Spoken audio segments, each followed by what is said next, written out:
like to welcome you to another of our series, another edition, Scars to Stars. And today we're celebrating another woman in leadership, serving our nation, has served our nation, and they have blazed the trail for other women to follow.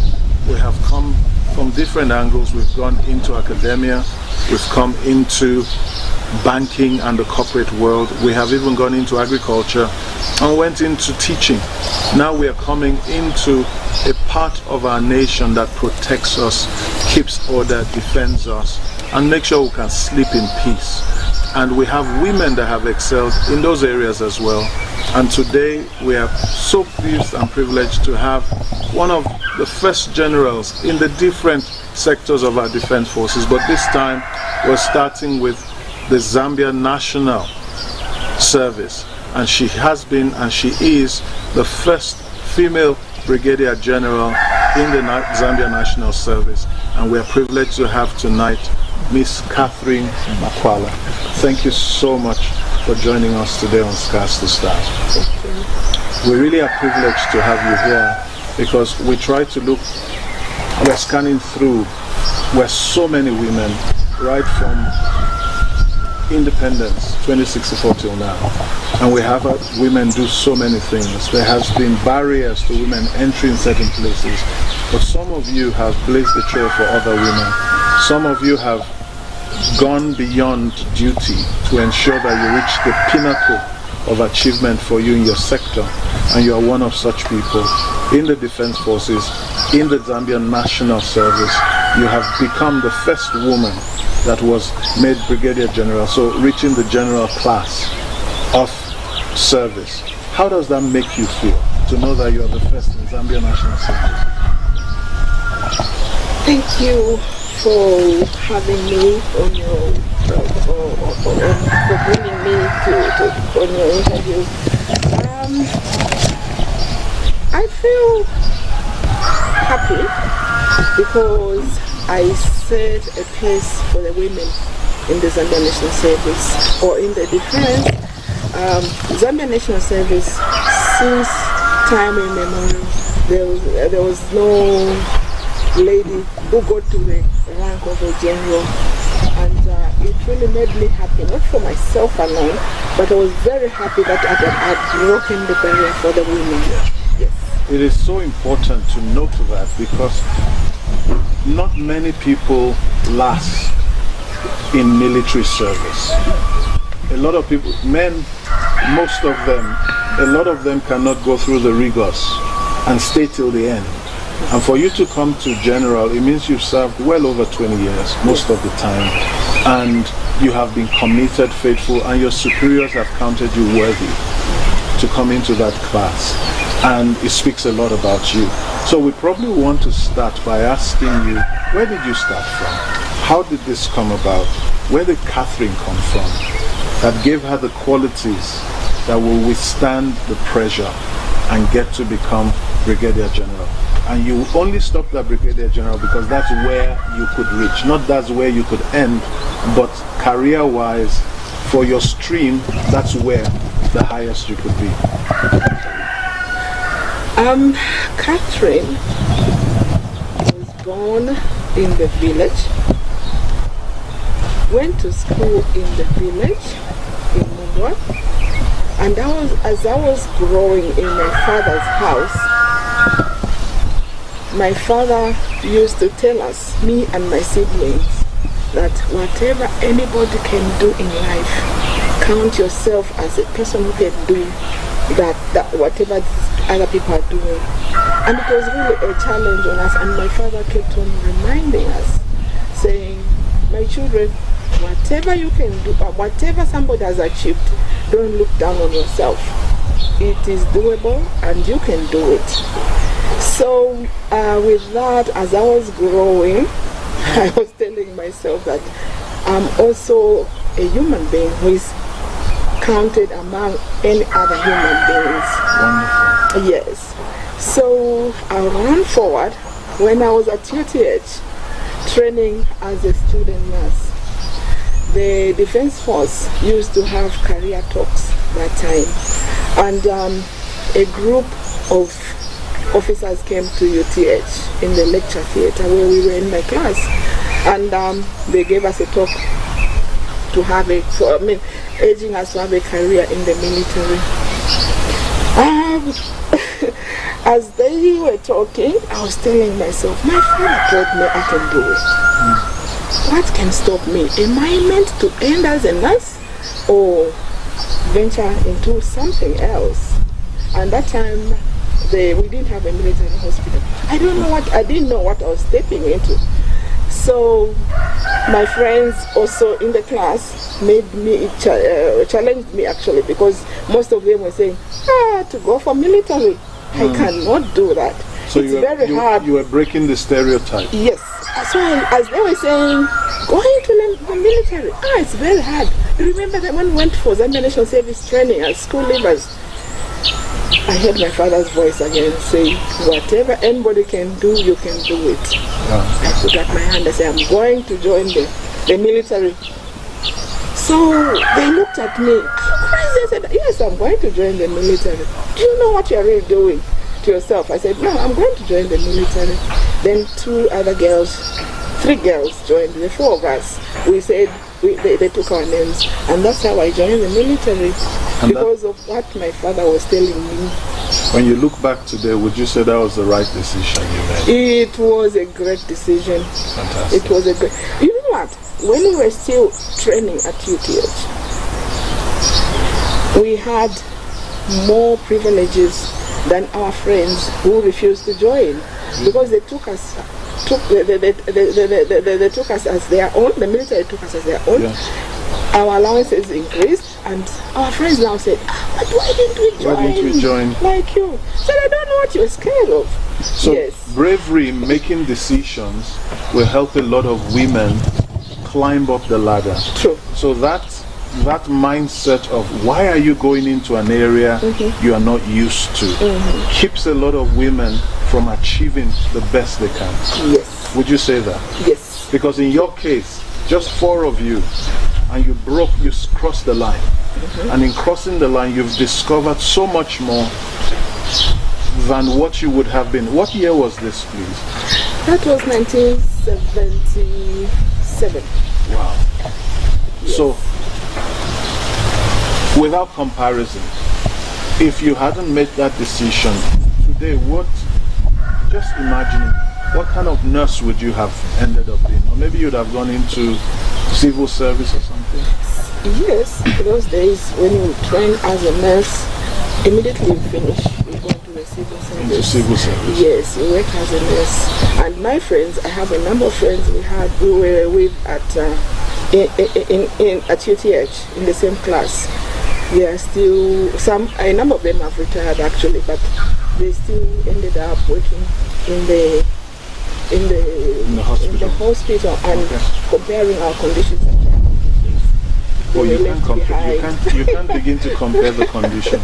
No, you can't. So women need some bravery, some courage. Women need to take risks, because that's what you did. Yes.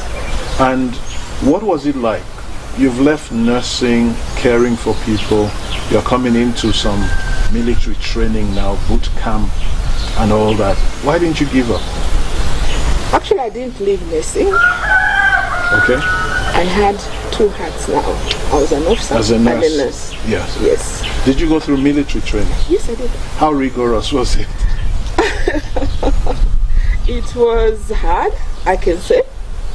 As hard as it can be for anybody else. I remember when I went for military training, our class as cadets, they were men. It was a class of men. I was the only lady there among them. Wow. So I kept on saying, what was my daddy preparing me for? When he said what he said to you? Yes, I was the only one in the class, and each time we go for road run, we go for operations in the bush, I'll push myself.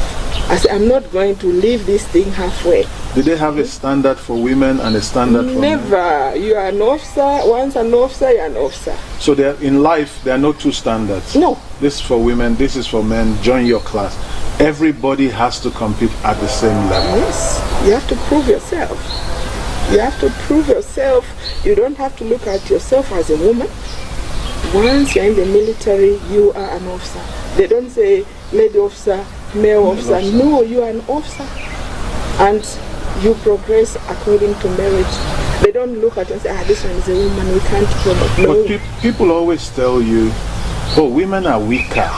So, some things are not for women.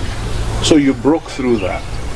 I broke through that. Actually, like I said, as I was growing in my mother and my father's house, they told us that women are the same as men.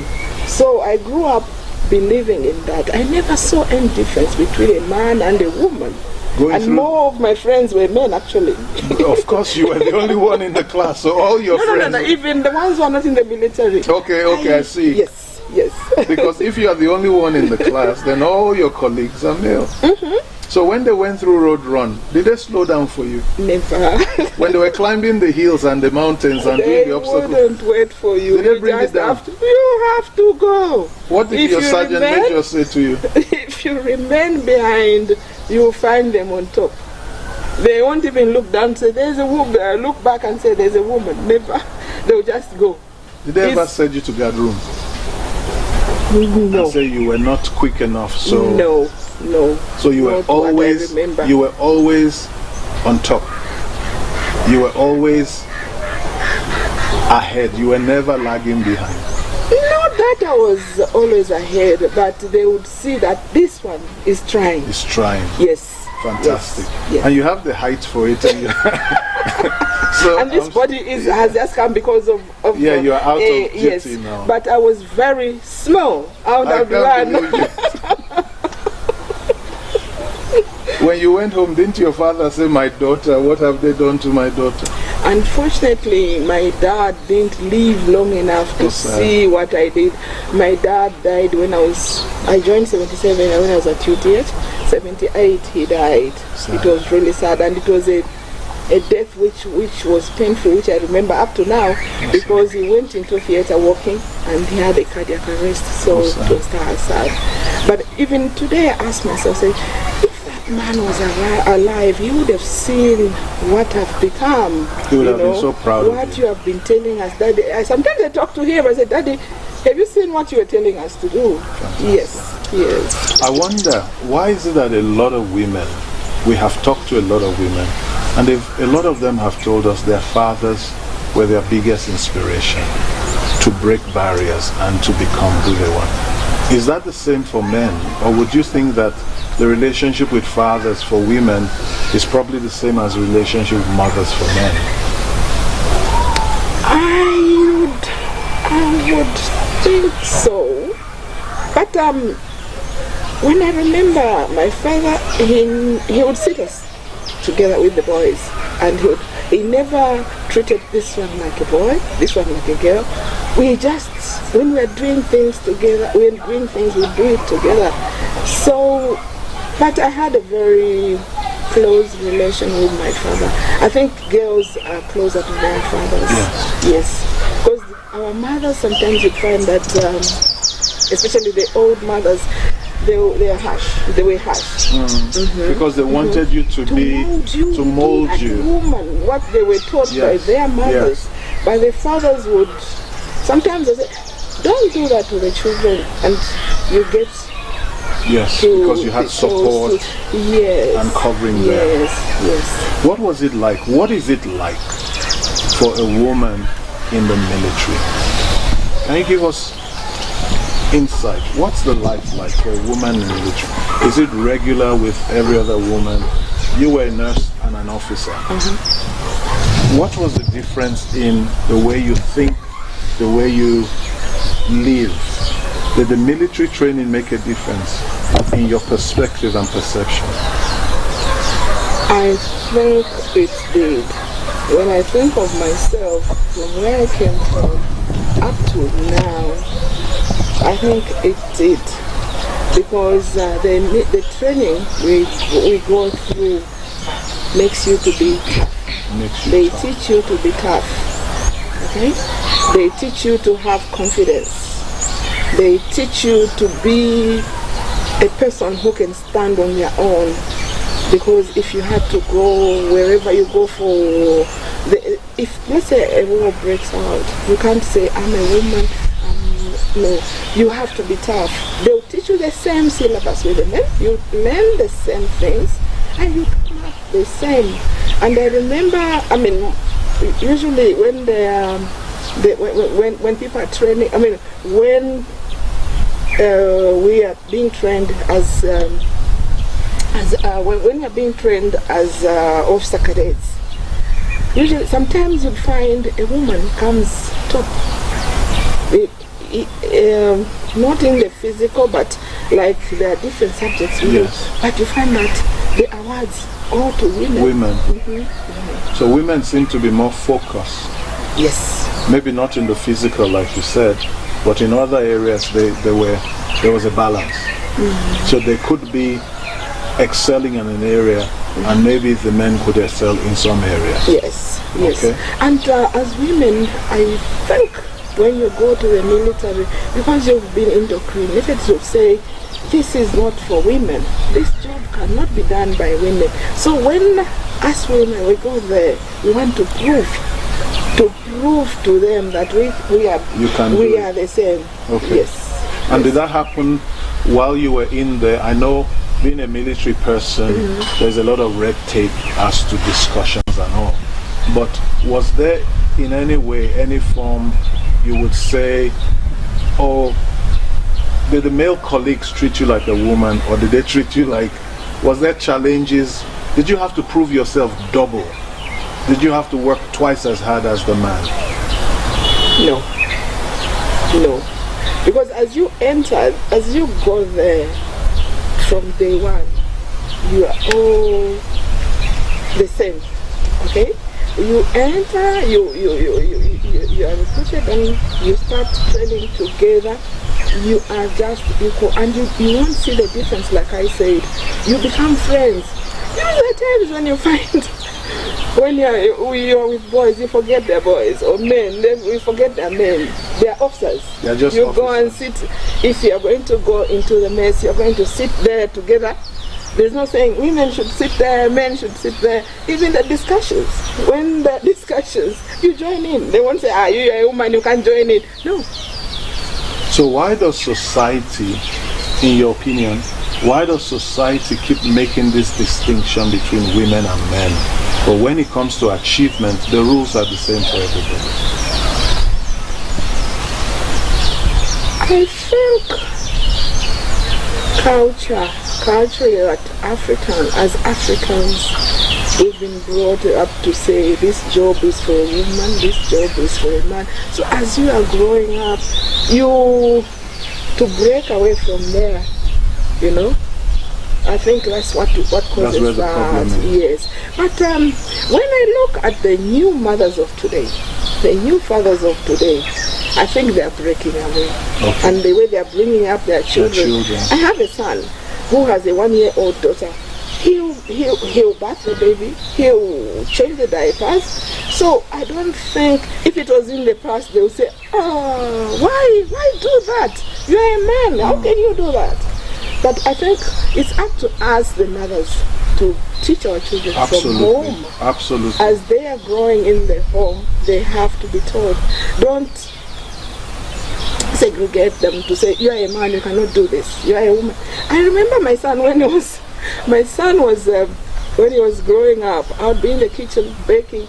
He would pull a stool, come and sit there and watch you bake. Yes. And I was very happy. I said, this one is going to make a very good parent, a good husband. And it's proving you right. Yes, and up to now he's a good cook. Oh, fantastic. He's a good cook. He can bake, he can do everything.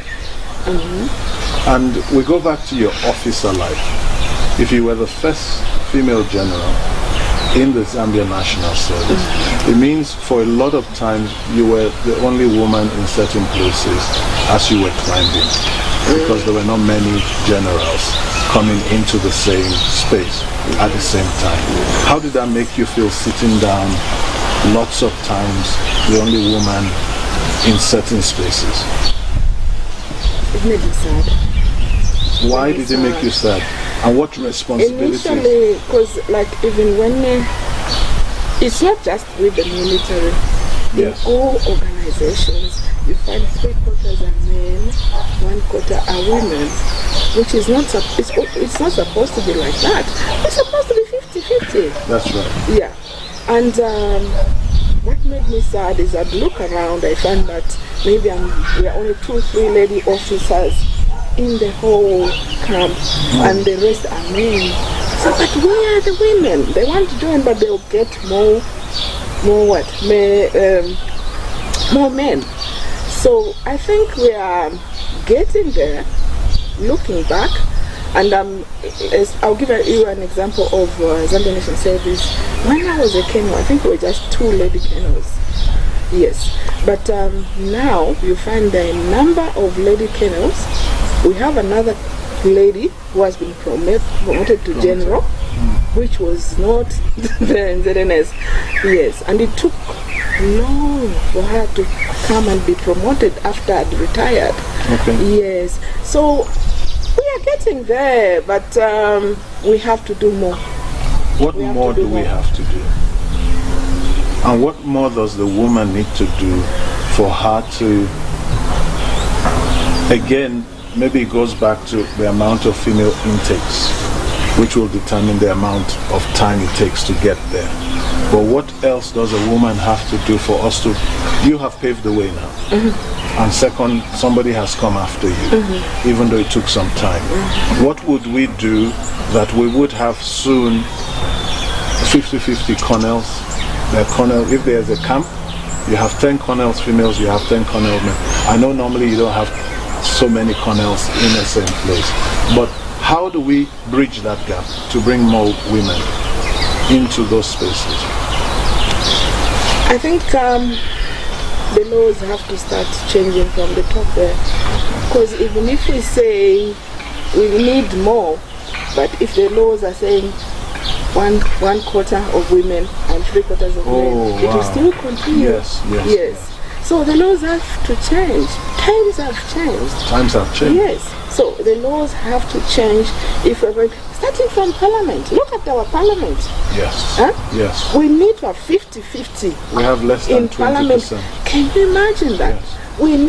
We have a number of educated women, a number of women who are capable. Even the presidents, the women have to be there also. How many presidents do we have now in Africa who are women? Just one. We have a president in Ethiopia, and who then is we have in a Tanzania. Ceremonial, and we have in Tanzania, which was circumstantial, but we celebrate it because until then we really didn't have. So we have 2 now, the president of Ethiopia and Tanzania. And so more has to be done. A lot more. In 54 nations, we only have 2. And in Ethiopia, it's the prime minister that does. So we just have 2. Yes. You know, in the past, women were not supporting each other. But lately, I've seen women supporting each other. They are standing up for each other.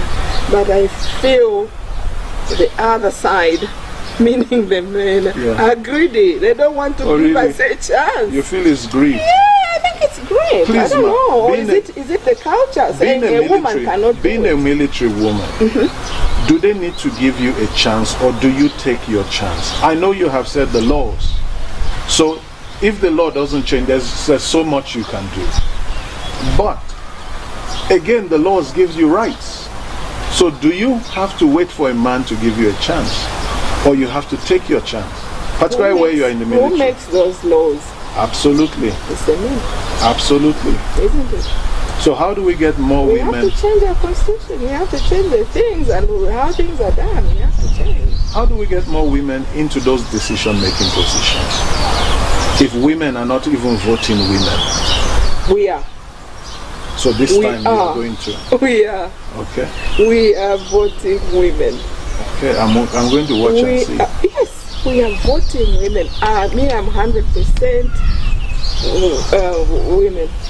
I'm happy to hear that.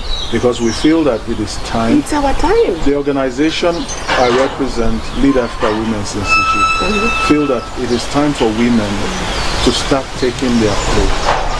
And The woman has going agency. to allow who is going to make the women take their place? Because the decision makers are not women. There are very few. If we are 10 and there are 3 women, and it comes to voting, the 3 who won't behave.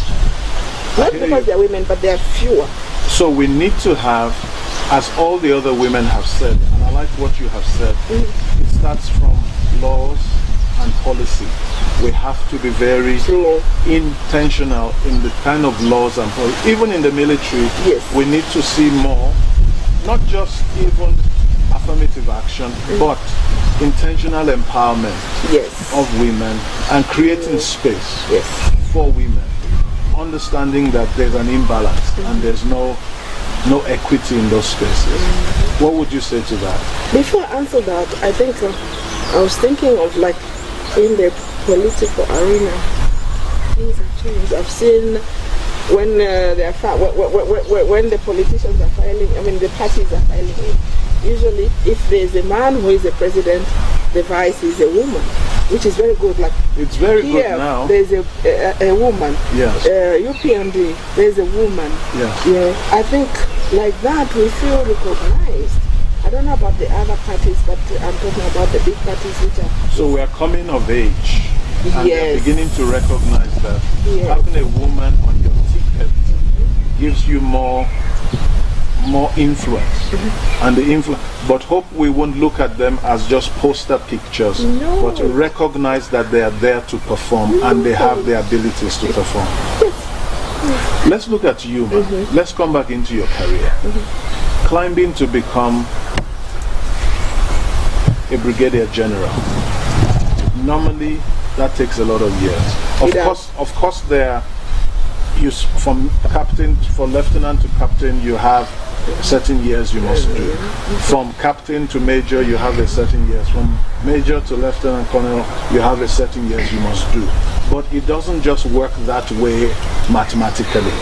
You have to go through process of screening and all that.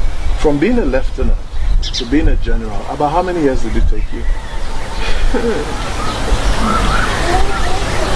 It took years, but it's not just for women.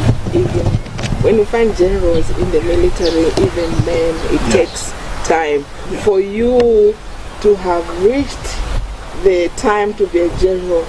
You should have gone through a courses, okay, maturity. They can't just get a captain and say, from captain you're going to be a general. It's not possible. Know what to do. Yes. So it's the same between men and women. So in the selections, therefore, and I like this if you say this about the military, apart from the laws that have to change, it means that in the military, therefore, we do not discriminate whether she's a man or woman. No. We just promote her based on her performance. Yes. So there's no delays if you perform, if you do what you're meant to do, and you attend the courses, because those courses are very important, then you get what is due to you and deserve it. It's not automatic.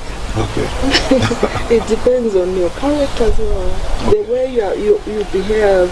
Okay. Because if I am a drunkard, or I was a drunkard, but I have all the papers, they'll just say, that one cannot. Okay? They'll just look at you and say, no, that one cannot. They'll look at your character, they look at your achievements, and the examples you are giving to the younger ones. Then they'll say, this one, yes, has matured. This one has done ABCD, has done a lot of courses and has passed all those courses. You were recognized last year by the PUSH, and they gave you the PUSH award for Defense and Security for 2020. 2020, yes. They recognized you for your achievement and your work in the military. What are some of those achievements that has brought such recognition? I'm sorry if I'm asking you to blow your trumpet. No. That one, no. I'm not going to blow my trumpet, but we need to know, so please blow it a bit. Please blow it a bit. Who's going to blow it for me if I don't? I will blow it. Just tell me, let me blow it. Yeah, exactly. It's up for yourself. Okay. I joined just after training. I trained as a nurse at UTH. I finished 79, 80. I joined the military. Then I was now working in the camps. I started from grassroots. It was tough. It was really hard. But I never gave up. I just continued working. I knew one day things are going to get better. I was in Kashmir camp as a registered nurse. Then I was moved to to Ndola military. Then I was working there as a nurse. After that, I moved to Kitwe, and it was really new, and that's in the 80s. I remember one experience which I had, which was really painful. I won't mention the place. There was no electricity, there was no water. You'll be working from morning up to 16 hours. When you knock off, you get your bucket, go to the stream, carry your bucket on your head. Yeah. So that's where I came from. At that time? Yes. And I held on. I just said, this is my life. I held on. Didn't you get junior officers to do that? No, for your house. And at that rank, you don't qualify. Okay. So from there, when I'd forgotten, I was just told, we are moving to Minasoko. I said, oh, hallelujah. Then I moved to Minasoko. That's when I started climbing. The heavens opened. So you paid your dues before you get to heaven? Yes. Okay. Yes. Minasoko, I didn't stay long there. They sent me to UK to go and train as a registered sick children's nurse, which is pediatric nursing. I was in UK for almost 5 years, and I didn't even apply. I remember my commander just coming, the commandant coming, because he saw how I was working and how he was happy with my work. He says, Catherine, can you look for a course? That was Dr. Singh, who is late now. Can you look for a course in UK? You have to go for training. I said, oh, okay. And I applied. I went. Then I was there for 5 years. Came back. Minasoko, I didn't even say, maybe I just stayed there for 6 months. I was appointed as Director of Nursing, Zambia National Service. So, my ZNS, I was there. I was enjoying my work. I loved my work. Were you still working with patients then? As director of nursing? No, I went into admin now. Yes. I mean administration. Yes, I went into administration. I stayed there.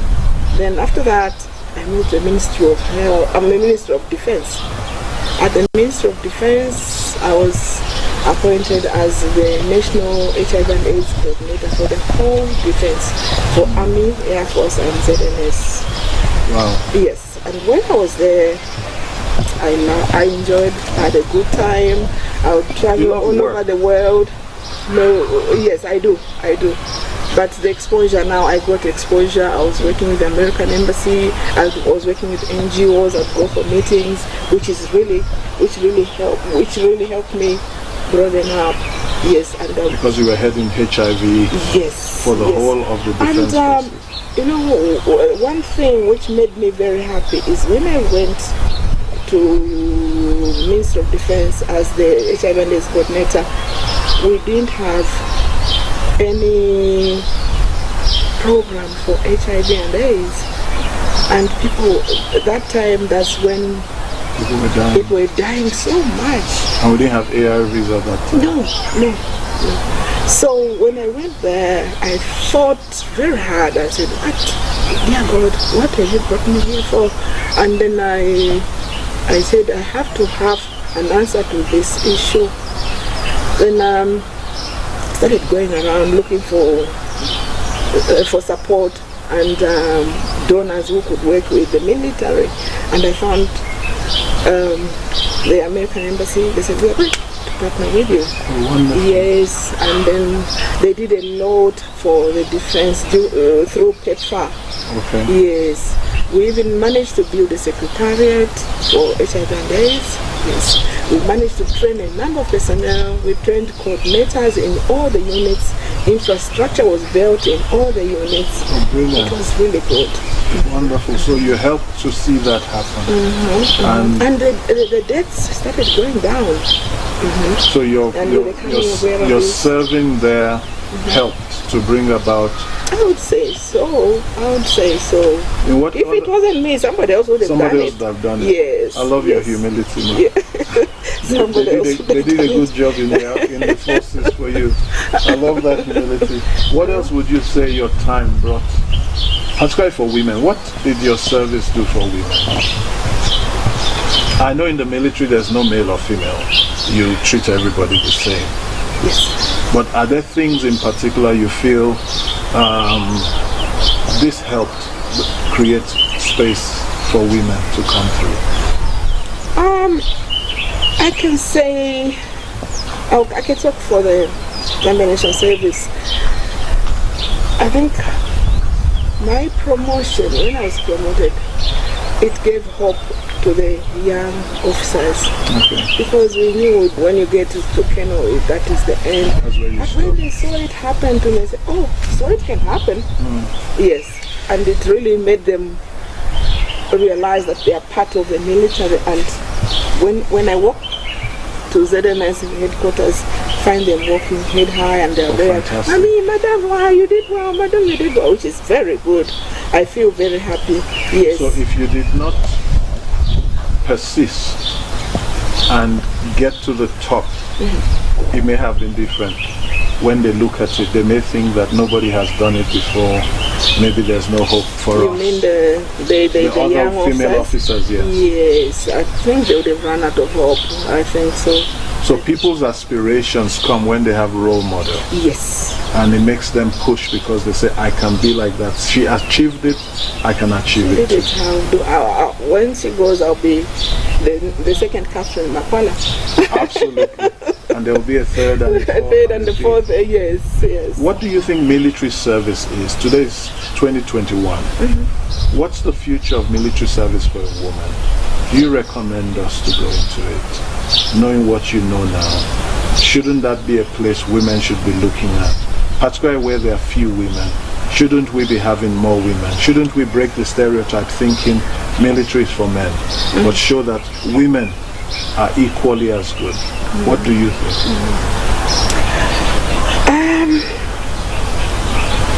Looking at what I went through, looking at the achievements I did, the exposure I got, I would encourage the young girls who are out there, like the ones who are in colleges, the ones who are in universities, because usually people think military is just about wearing a uniform and holding a gun.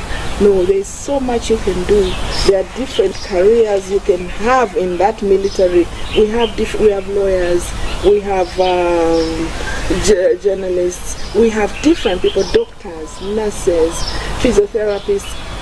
You can mention whatever you can mention, you find them there. A lot of women, you mentioned that.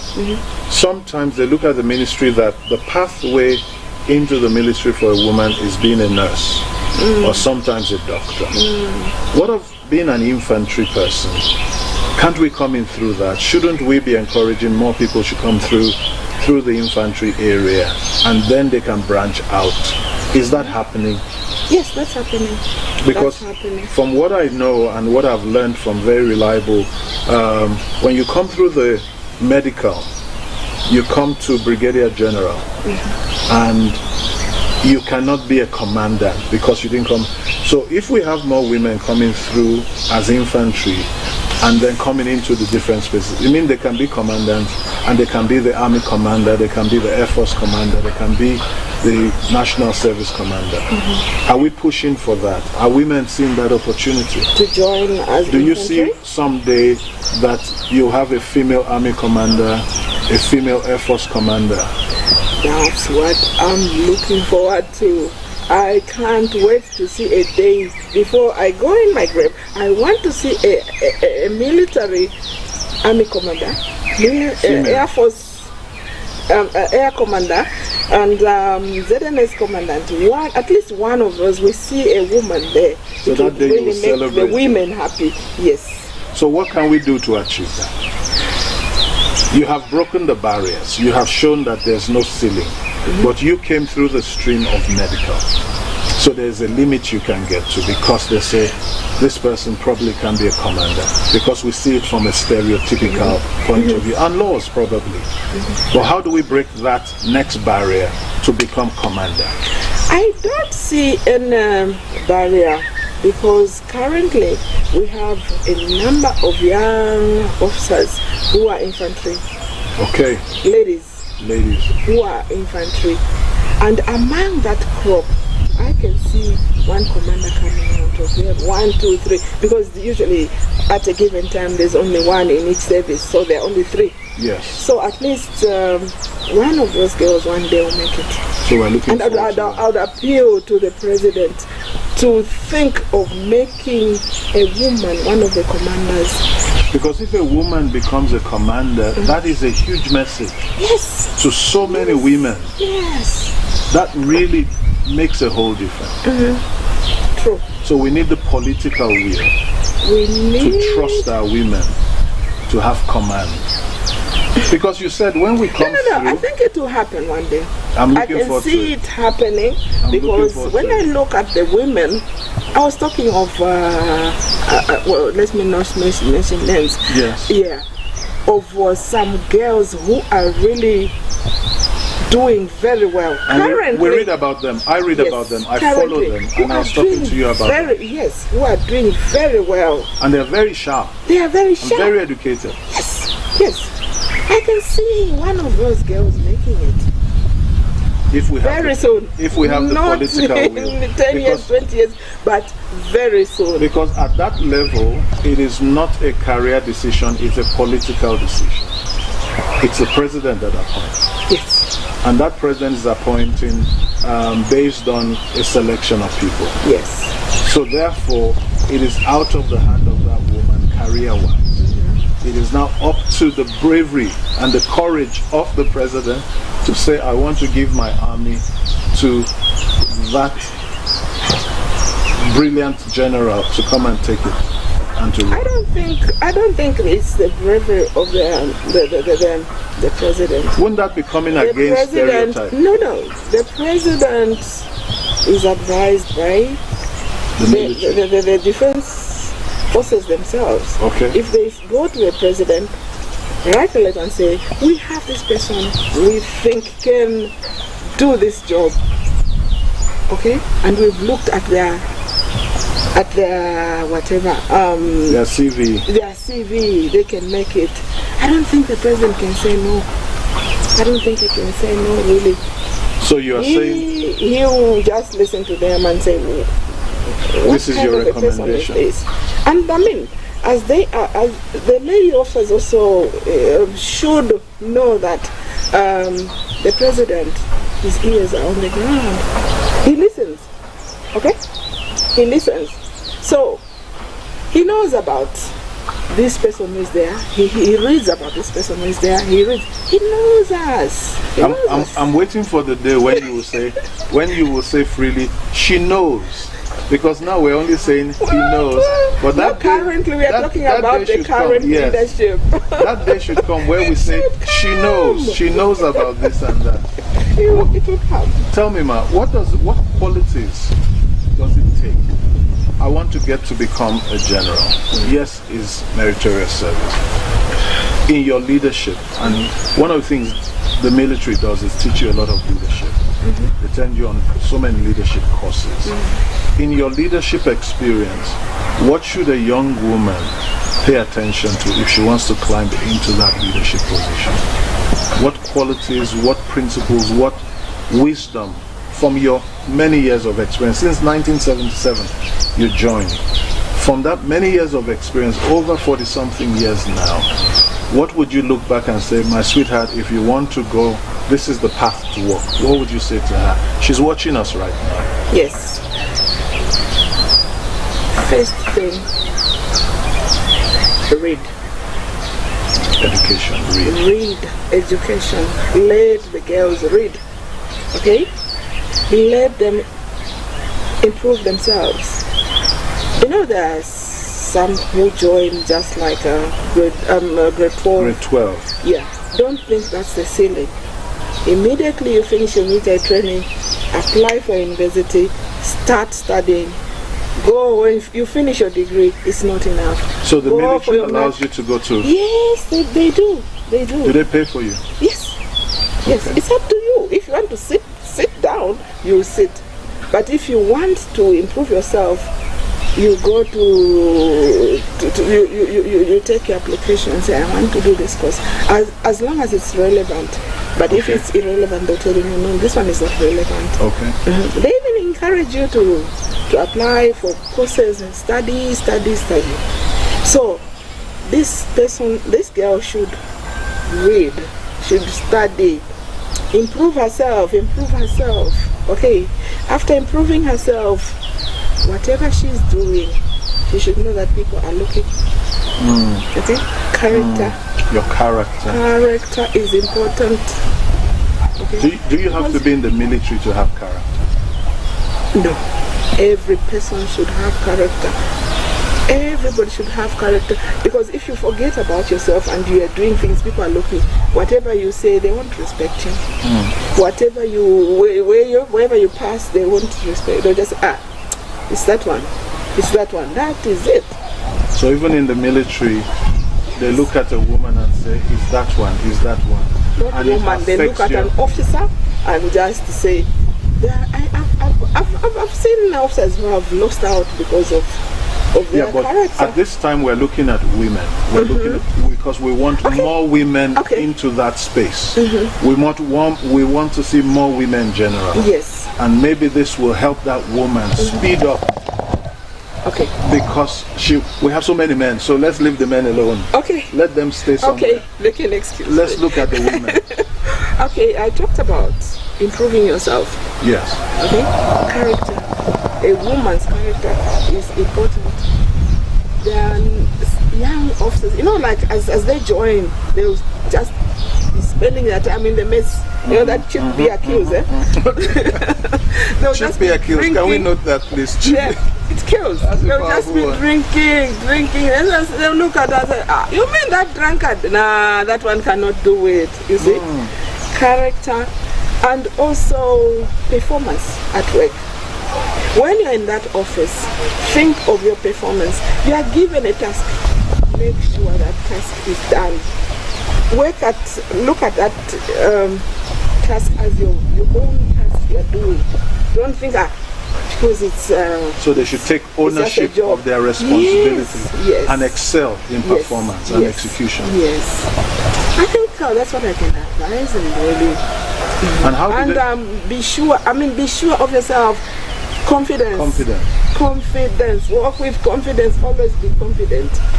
Okay, just to know that I will do it. I can do it. Does military training boost a woman's capabilities to perform? The discipline you get, the culture, the command structure, does it help a woman? Would you say it adds to that woman? What would you think? It does. You are you wake up at a certain time, you report, you're never late. You have superiority. You obey the last word of command. Those kind of things. Yes, it may not be democratic, but does that culture contribute to the character that delivers success? Yes, it does. Because when you are being trained there, they are training you to be a leader. So as you are going on in life, that thing is already new. You become a leader, and it improves the woman. It's a plus, actually. The leader training we get as women is a plus.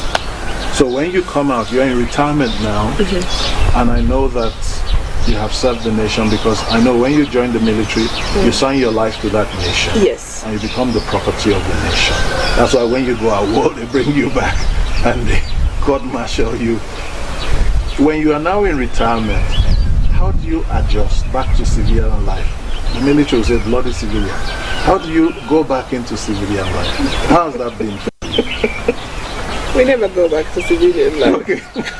Once a soldier, always an officer. Once a soldier, always a soldier. Yes. Because that's why even if even if a soldier walked in here, as long as he's a lower rank than me, you they give you respect. He doesn't say this one has retired. She's a she's a civilian. No, we never. So go back in your to mindset, life. you never go back to civilian No, life. you don't. And you can be called anytime. We are ready for it. Anytime they can call you back. Even till now. Yes. You really signed your life away. You don't want signing it back. a life away. No, it's not. So anytime they can just come to you now and say, Catherine, let's go. Yes. And you say yes. Yes. Yes, sir. Serious? Yeah, well, civilian life is better for me.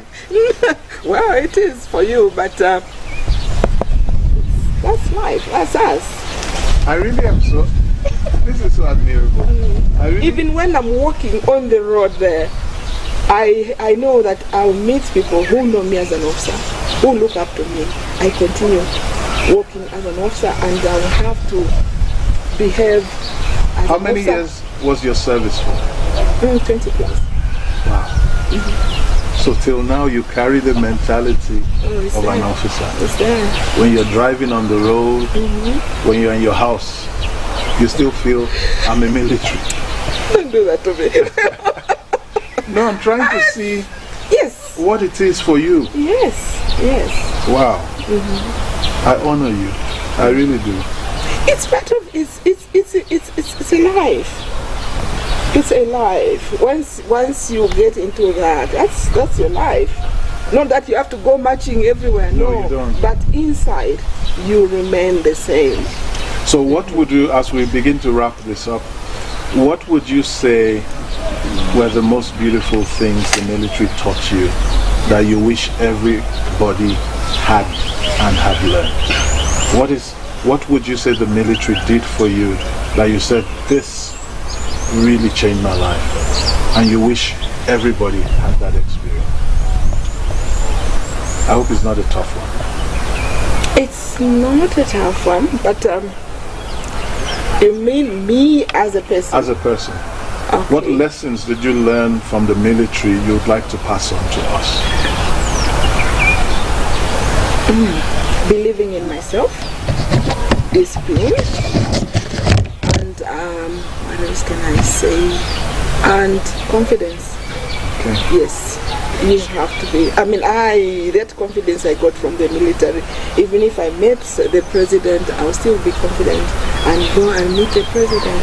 Not to look down at me or on myself.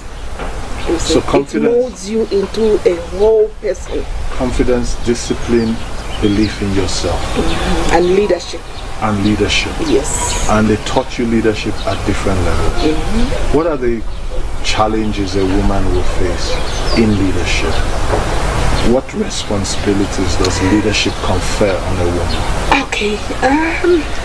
Well, as I was in the military, as I was going on my tour of duty,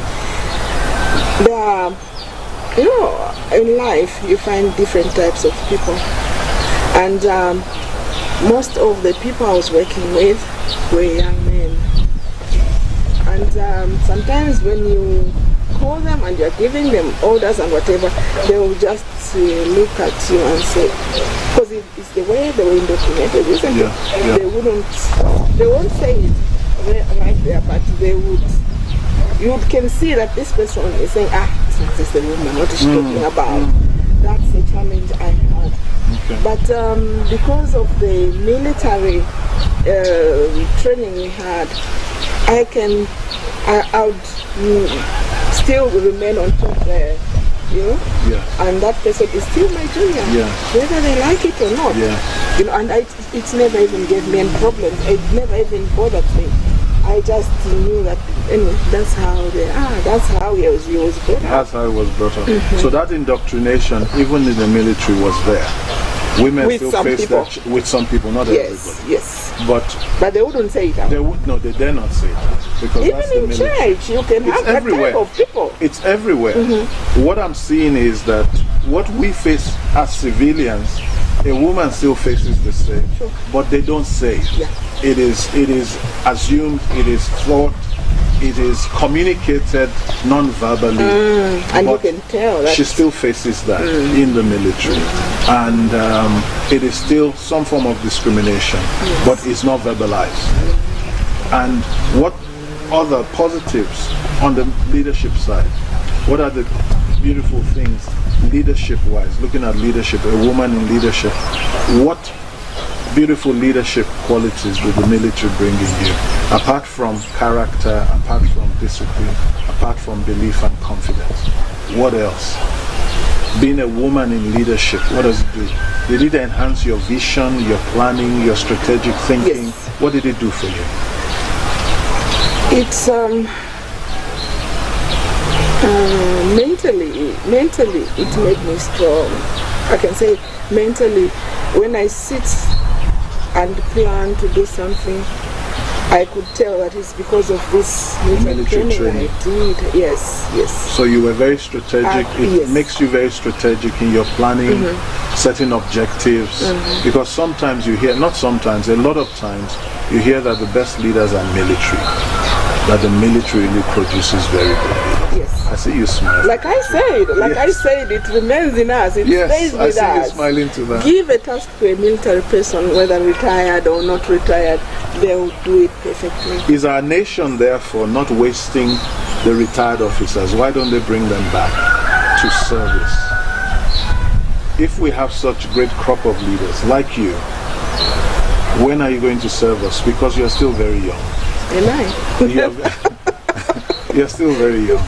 You have a lot to do. All that wisdom, what are we going to use it to do? What are you challenging yourself to do? I know you have a farm and you go to farm, but with all this wisdom, can you pass it on to the next generation? I talked about the laws we have, especially in Africa. Yeah. Look at these other countries.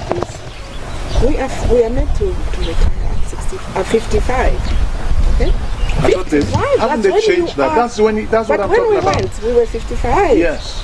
You go at 55, and that's when you have really mastered it, and you have got the capacity. And I look at the age for men was different from women. I don't know if they've changed it now. No, when we went, it was the same. It was the same. Yes. In other places, you find that the men and women you really feel like at 55 now you have mastered it. Yes. Then you say go.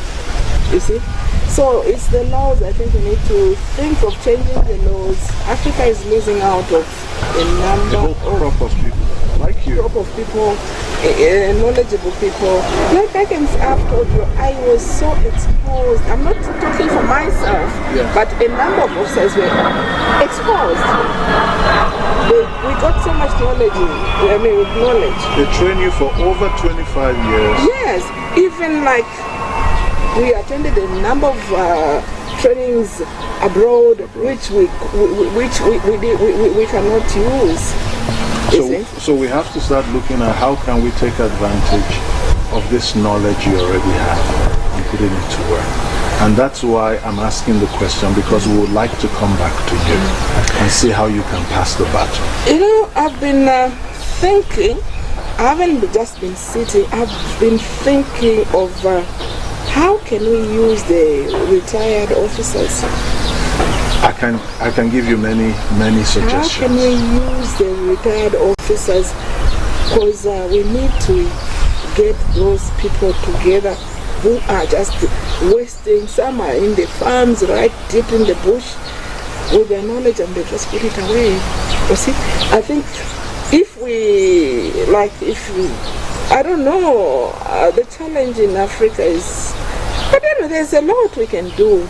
We can form NGOs, we can do some help out somewhere else and the other things. I think we can come back to you now on that. Yes. We'll talk out of camera as to how can we get this wonderful trained officers who have the best to put it together to see how can we help young women, how can we help young leaders to become better leaders. You see a lot of times people in America, you want to go to West Point to to go and learn from the military, the different leadership.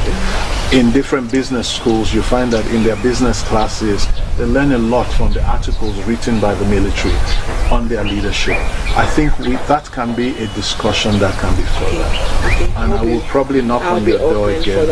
I'll be open for that. We're looking forward to that. So I'm excited about that, and we would love to see how can we bring it to bear on the general populace for them to benefit and to grow more leaders. Ms. Catherine Makwala, I want to say thank you. Should I say General? Let me say General. I know that you are retired, but General, I want to thank you for your time. It has been insight. You have given us insight into the life of the military. We've seen women in banking. We've seen women in agribusiness and in management. We've seen women in the women's movement. We've seen women in public service.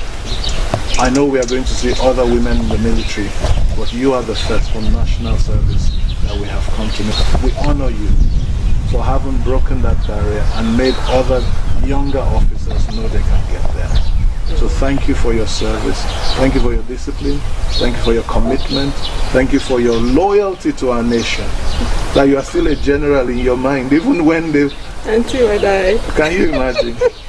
Such a beautiful, beautiful thing to have in Zambia. And we thank you for all you have done for the nation. Thank you. We'll come back, like we said, to have you pass this baton to the younger generation and see how we can raise better leaders. The hope of leaders for the next generation is having leaders today raise them.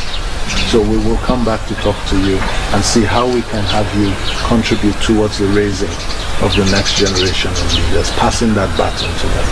I hope you would be opening your doors to us at that time. Yes. Thank you so I'm always much. Available. Thank you so much, ma'am. Well, viewers, we have been talking to General, she's retired General Catherine Makwala.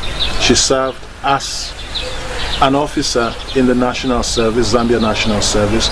She rose to the post, the position, the rank of Brigadier General in the Zambia National Service, and in doing that she became the first female Brigadier General in the Zambian National Service, paving the way and showing other officers that they can become. She has shown us what it is like to be a female officer. She has said being an officer doesn't have gender. There's no gender, there's no class. If you perform, if you deliver, knowing that your character is most important, you can rise to the top. She's also told us that these qualities the military have and teach are qualities that if you had it in every area of your life, you would excel. She's inviting you to climb to the top because she has done it. She says you can do it. So we thank you for joining us on Scars to Stars tonight, and we know that tomorrow we will have some other woman coming to share from their space how it was like climbing to the top of the leadership ladder in their service to Zambia. We appreciate your time and we look forward to serving you and seeing you tomorrow evening, same time on CBC on Scars to Stars. God bless you. Good night. Good night, General. Thank you for joining us. Thank you so much.